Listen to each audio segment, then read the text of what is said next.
Esta es tu historia. Esta es mi historia. Pero principalmente esta es la más grande historia que se haya contado. Esta es la historia de Dios.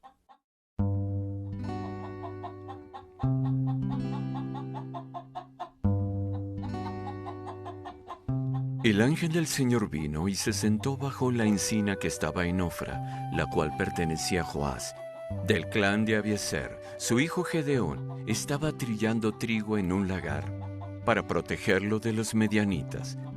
Cuando el ángel del Señor se le apareció a Gedeón, le dijo: «El Señor está contigo, guerrero valiente». «Pero Señor», respondió Gedeón, «si el Señor está con nosotros, ¿cómo es que nos sucede todo esto? ¿Dónde están todas las maravillas que nos contaban nuestros padres cuando decían, el Señor nos sacó de Egipto? El Señor nos ha desamparado y nos ha dejado en manos de Madián». El Señor lo encaró y le dijo: «Ve con la fuerza que tienes y salvarás a Israel del poder de Madián. Yo soy quien te envía».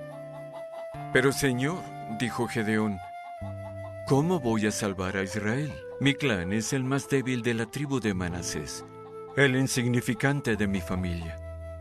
El Señor le dijo: «Tú derrotarás a los madianitas como si fueran un solo hombre, porque estaré contigo».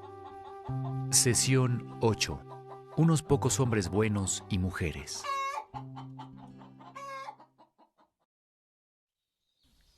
Tal vez una de las preguntas más difíciles de contestar es la pregunta ¿por qué? Por ejemplo, ¿por qué la gallina cruzó la calle? Muchas personas nos han ofrecido sugerencias. La más común es para llegar al otro lado. La respuesta del Dr. Seuss: ¿la gallina cruzó la calle? ¿La cruzó con una rana? Sí, la gallina cruzó la calle, pero ¿por qué? Eso no lo sabré. ¿Qué tal el abuelo? En mis días no preguntábamos por qué la gallina lo hizo. Si alguien nos decía que la gallina cruzó la calle, era suficiente para nosotros. ¿Qué tal Sigmund Freud?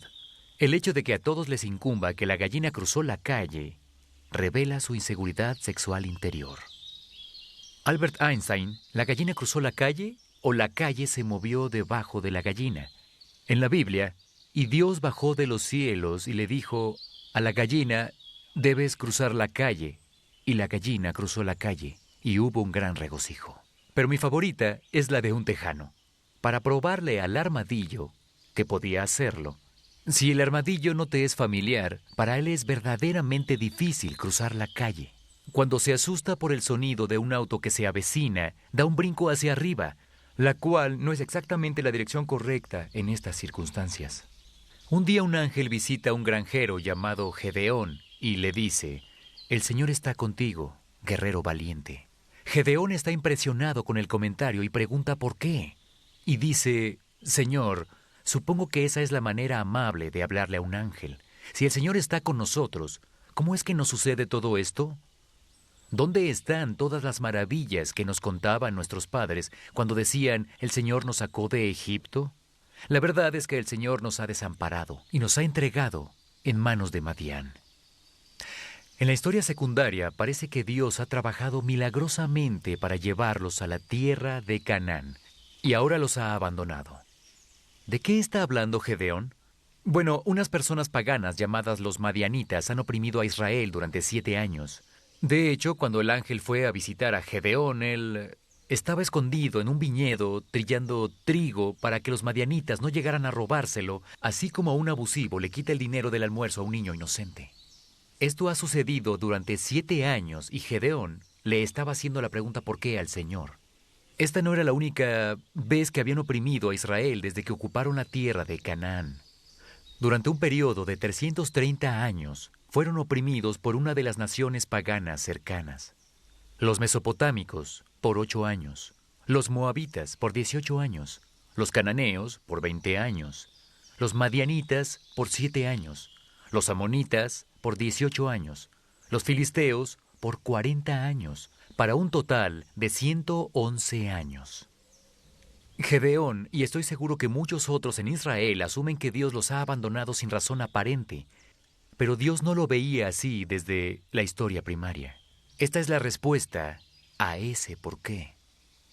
30 años antes de que Israel tomara posesión de la tierra, Dios fue a ver a Moisés y le dio una canción para que la escribiera y la enseñara a la nación de Israel. Escriban pues este cántico y enséñenlo al pueblo para que lo cante y sirva también de testimonio contra ellos. Cuando yo conduzca a los israelitas a la tierra que juré darles a sus antepasados, tierra donde abundan la leche y la miel, comerán hasta saciarse y engordarán, se irán tras otros dioses y los adorarán, despreciándome y quebrantando mi pacto. Y cuando les sobrevengan muchos desastres y adversidades, este cántico servirá de testimonio contra ellos, porque sus descendientes lo recordarán y lo cantarán. Yo sé lo que mi pueblo piensa hacer, aún antes de introducirlo en el territorio que juré darle. Entonces Moisés escribió ese cántico aquel día y se lo enseñó a los israelitas, Deuteronomio 31, 19, 22. La verdadera respuesta a por qué es simple. Israel está experimentando opresión de las naciones paganas vecinas, porque ellos no cumplieron con su parte del pacto de Moisés. Desde la historia primaria, Dios sabía que no podían o no harían su parte. Bajo el liderazgo de Josué sí lo hicieron, pero esto es lo que aprendemos en el capítulo 8. También murió toda aquella generación y surgió otra que no conocía al Señor ni sabía lo que Él había hecho por Israel. Jueces 2:10. Israel es una parte importante en el plan de la historia primaria.